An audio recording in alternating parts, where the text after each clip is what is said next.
Hello everyone, welcome back to my channel Sonu special. ಎಲ್ಲರೂ ಹೇಗಿದ್ದೀರಾ? ತುಂಬ ಚೆನ್ನಾಗಿದ್ದೀರಾ ಅಂತ ಭಾವಿಸ್ತಾ ಇವತ್ತಿನ ವಿಡಿಯೋನ ಶುರು ಮಾಡ್ತಾ ಇದ್ದೀನಿ. ಇನ್ನು ಚಾನಲ್ನ ಸಬ್ಸ್ಕ್ರೈಬ್ ಮಾಡ್ಕೊಂಡಿಲ್ಲ ಅಂತ ಅಂದರೆ ದಯವಿಟ್ಟು ಸಬ್ಸ್ಕ್ರೈಬ್ ಮಾಡ್ಕೊಳ್ಳಿ.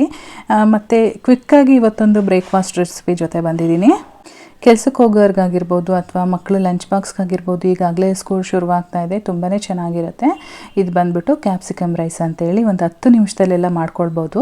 ಈರುಳ್ಳಿ ಬೇಡ, ಬೆಳ್ಳುಳ್ಳಿ ಬೇಡ, ಶುಂಠಿ ಬೇಡ, ಹಸಿರುಮೆಣಸಿನ್ಕಾಯಿ ಬೇಡ, ಕ್ವಿಕ್ಕಾಗಿ ಮಾಡ್ಕೊಳ್ಬೋದು. ಬನ್ನಿ ಹೇಗೆ ಅಂತೇಳಿ ನೋಡ್ಕೊಳ್ಳೋಣ.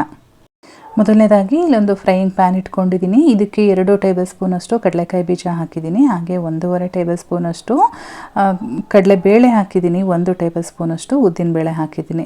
ಇದನ್ನು ಇವಾಗ ಸ್ವಲ್ಪ ಕಲರ್ ಚೇಂಜ್ ಆಗೋವರೆಗೂ ಹುರ್ಕೊಳ್ಬೇಕು. ತುಂಬಾ ರುಚಿಯಾಗಿ ಕ್ವಿಕ್ಕಾಗಿ ಆಗೋ ಅಂಥ ಒಂದು ರೆಸಿಪಿ ಇದು. ಈ ಥರದ್ದು ತುಂಬ ವಿಡಿಯೋಗಳು ನಾನು ಮಾಡಿದ್ದೀನಿ. ದಯವಿಟ್ಟು ನನ್ನ ಚಾನಲ್ಗೆ ವಿಸಿಟ್ ಮಾಡಿ ನೀವು ರೆಸಿಪಿಗಳನ್ನ ಚೆಕ್ ಮಾಡ್ಬೋದು. ನಂತರ ಅದೇ ಪ್ಯಾನ್ಗೆ ಅರ್ಧ ಟೀ ಸ್ಪೂನ್ ಸಾಸಿವೆ ಮತ್ತು ಅರ್ಧ ಟೀ ಸ್ಪೂನು ಜೀರಿಗೆ ಸೇರಿಸ್ಕೊಳ್ತಾ ಇದ್ದೀನಿ. ಇದು ಕೂಡ ಚಟ್ಪಟ ಅಂತ ಸಿಡಿಬೇಕು. ಅಷ್ಟಾದಮೇಲೆ ಇದನ್ನು ಸೇಮ್ ಪ್ಲೇಟಲ್ಲಿ ಹಾಕಿ ಎತ್ತಿಟ್ಕೊಳ್ತೀನಿ. ನೋಡಿ ಇವಾಗ ಯಾವ ರೀತಿ ಚಟ್ಪಟ ಅಂತ ಸಿಡಿತಾ ಇದೆ. ನಂತರ ನಾನಿಲ್ಲಿ ಒಂದು 3 ಬ್ಯಾಡಗಿ ಮೆಣಸಿನ್ಕಾಯಿ ಹಾಗೆ 3 ಗುಂಟೂರು ಮೆಣಸಿನ್ಕಾಯಿನ ಹಾಕಿದ್ದೀನಿ. ಇದನ್ನು ಕೂಡ ಚೆನ್ನಾಗಿ ಫ್ರೈ ಮಾಡಿಕೊಂಡು ನಾನು ಸೇಮ್ ಪ್ಲೇಟಲ್ಲಿ ಹಾಕಿ ಇಟ್ಕೊಳ್ತೀನಿ.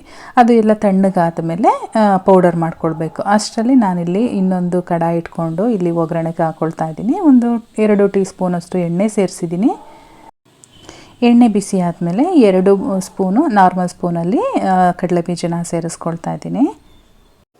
ನಂತರ 1 ಸ್ಪೂನು ಕಡಲೆಬೇಳೆನ ಹಾಕಿದ್ದೀನಿ. ಹಾಗೆ ಒಂದು ಅರ್ಧ ಸ್ಪೂನಷ್ಟು ಉದ್ದಿನಬೇಳೆನೂ ಕೂಡ ಸೇರಿಸ್ಕೊಳ್ತಾ ಇದ್ದೀನಿ. ಎಲ್ಲದೂ ಕೂಡ ಇವಾಗ ಲೈಟಾಗಿ ಕಲರ್ ಚೇಂಜ್ ಆಗಬೇಕು. ಲೋ ಫ್ಲೇಮಲ್ಲಿ ಇಟ್ಕೊಂಡು ಫ್ರೈ ಮಾಡ್ಕೊಳ್ಳೋಣ. ಚೆನ್ನಾಗಿ ಫ್ರೈ ಆದಮೇಲೆ ನಾನು ಇದಕ್ಕೆ ಮತ್ತೆ ಸಾಸಿವೆ ಜೀರಿಗೆನ ಒಗ್ಗರಣೆಗೆ ಸೇರಿಸ್ತಾ ಇದ್ದೀನಿ. ಇದಕ್ಕೂ ಕೂಡ ಒಂದು 1/4 ಟೀ ಸ್ಪೂನ್ ಹಾಕಿದ್ದೀನಿ. ಹಾಗೆ ಹಸಿ ಕರಿಬೇವಿನ ಸೊಪ್ಪನ್ನು ಕೂಡ ಸೇರಿಸಿದ್ದೀನಿ. ಇವಾಗ ನಾನಿಲ್ಲಿ 2 ದೊಡ್ಡ ಗಾತ್ರದ ಕ್ಯಾಪ್ಸಿಕಮನ್ನು ಕ್ಯೂಬ್ಸ್ ಟೈಪಲ್ಲಿ ಕಟ್ ಮಾಡಿ ಇಟ್ಕೊಂಡಿದ್ದೆ. ಇದನ್ನು ಕೂಡ ಸೇರಿಸ್ಕೊಂಡು ಫ್ರೈ ಮಾಡ್ಕೊಳ್ತಾ ಇದ್ದೀನಿ.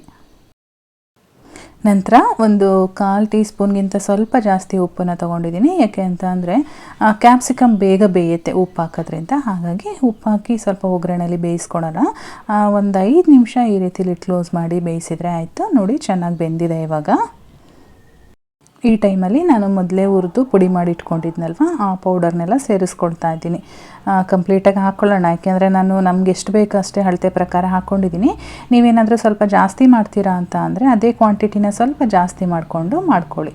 ಹಾಕಿದ ಮೇಲೆ ಮತ್ತೆ ನಾನಿವಾಗ ರುಚಿಗೆ ತಕ್ಕಷ್ಟು ಉಪ್ಪನ್ನು ಕೂಡ ಹಾಕ್ತಾಯಿದ್ದೀನಿ. ಕ್ಯಾಪ್ಸಿಕಮ್ಮಿಗೆ ಸ್ವಲ್ಪನೇ ಹಾಕಿದ್ದೆ, ಹಾಗಾಗಿ ನೋಡ್ಬಿಟ್ಟು ಉಪ್ಪು ಹಾಕ್ಕೊಳ್ಬೇಕು. ಜೊತೆಗೆ ಒಂದು 1/4 ಟೀ ಸ್ಪೂನಷ್ಟು ಅರಿಶಿನ ಪುಡಿ ಕೂಡ ಹಾಕಿ ಚೆನ್ನಾಗಿ ಮಿಕ್ಸ್ ಮಾಡ್ತಾಯಿದ್ದೀನಿ. ಮುಂಚೆನೇ ನಾನೆಲ್ಲ ಡ್ರೈ ರೋಸ್ಟ್ ಮಾಡ್ಕೊಂಡಿರೋದ್ರಿಂದ ತುಂಬ ಹೊತ್ತು ಫ್ರೈ ಮಾಡೋಕ್ಕೆ ಹೋಗೋದಿಲ್ಲ. ಈ ರೀತಿ ಚೆನ್ನಾಗಿ ಒಂದು ಸಲ ಮಿಕ್ಸ್ ಮಾಡಿಬಿಟ್ಟು ಇವಾಗ ನಾನು ಅನ್ನನ ಮೊದಲೇ ಮಾಡಿ ರೆಡಿ ಮಾಡಿ ಇಟ್ಕೊಂಡಿದ್ದೆ. ಆ ಅನ್ನನ ಇದರೊಳಗಡೆ ಸೇರಿಸ್ಕೊಳ್ತಾ ಇದ್ದೀನಿ. ನಮ್ಗೆ ಎಷ್ಟು ಬೇಕಾಗುತ್ತೆ ನೋಡಿ ಹಾಕ್ಕೊಳ್ಳೋಣ. ಅನ್ನ ಹಾಕಿದ ಮೇಲೆ ಕಂಪ್ಲೀಟಾಗಿ ನೀಟಾಗಿ ಮಿಕ್ಸ್ ಆಗಬೇಕು. ಅನ್ನಕ್ಕೆಲ್ಲ ನೀಟಾಗಿ ಹೊಂದ್ಕೋಬೇಕು. ಆ ಮಸಾಲೆ ಏನಿದೆ ಅದು ನೀಟಾಗಿ ಹೊಂದ್ಕೊಳ್ಬೇಕು. ಆ ರೀತಿಯಾಗಿ ಮಿಕ್ಸ್ ಮಾಡ್ಕೊಳ್ಬೇಕು. ಸೊ ಎಲ್ಲದೂ ಕೂಡ ಚೆನ್ನಾಗಿ ಮಿಕ್ಸ್ ಮಾಡಿ ಆದಮೇಲೆ ನಾನಿಲ್ಲಿ ಸ್ವಲ್ಪ ಕೊತ್ತಂಬರಿ ಸೊಪ್ಪನ್ನು ಸೇರಿಸ್ತಾ ಇದ್ದೀನಿ. ಸೊ ಇದು ಆದಮೇಲೆ ಬಿಸಿ ಬಿಸಿ ಇದ್ದಂಗೆ ಸರ್ವ್ ಮಾಡಿ ತುಂಬಾ ಚೆನ್ನಾಗಿರುತ್ತೆ. ಲಂಚ್ ಬಾಕ್ಸು ಕೂಡ ಅಷ್ಟೇ ಚೆನ್ನಾಗಿರುತ್ತೆ. ಈ ವಿಡಿಯೋ ಹಿಂಗೆ ಬಂತು ಅಂತೇಳಿ ನೀವು ಕಮೆಂಟಲ್ಲಿ ತಿಳಿಸಿ. ಹಾಗೆ ಇಷ್ಟ ಆದರೆ ಲೈಕ್ ಮಾಡಿ ಸಬ್ಸ್ಕ್ರೈಬ್ ಮಾಡ್ಕೊಳ್ಳಿ. ಫೇಸ್ಬುಕ್ಕಲ್ಲಿ ನೋಡ್ತಾ ಇರೋರು ಫಾಲೋ ಮಾಡೋದಂತೂ ಮರಿಬೇಡಿ. ನಾನು ಮತ್ತೆ ಸಿಗ್ತೀನಿ ಮುಂದಿನ ವಿಡಿಯೋದಲ್ಲಿ. Thank you.